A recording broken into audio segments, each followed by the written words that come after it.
যদি নিজেদের খুব কাছের বা পছন্দের মানুষের হঠাৎ আকস্মিকভাবে মৃত্যু হয়, তাহলে কিন্তু সেটা মেনে নেওয়া বা সেই যন্ত্রণাটা ভীষণ প্রখর হয়। অনেকেই জানো যে আমি বাংলা বিভাগের ছাত্রী।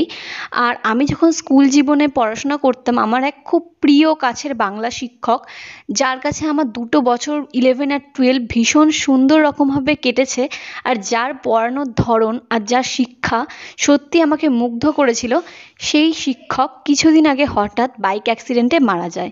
এটা মেনে নিতে আমার ভীষণ এখনও অবধি কষ্ট হয়। তার ছোট্ট পরিবার, ছোট্ট সন্তান, একটি মেয়ে রয়েছে যে মাত্র ক্লাস 5-এ পড়ে। তো সেগুলো ভেবে আমার দিনরাত ঘুম আসছিল না, ঠিকমতো কাজেও মনোযোগ দিতে পারছিলাম না। আসলে আমার কাছে বিষয়টা মেনে নেওয়াই ভীষণ রকম কষ্টকর হয়ে গেছিল। শেষ যাত্রায় স্যারকে দেখতে গেছিলাম, তো ঠিকমতো এই কারণে আমি ভিডিও পোস্ট করতে পারিনি।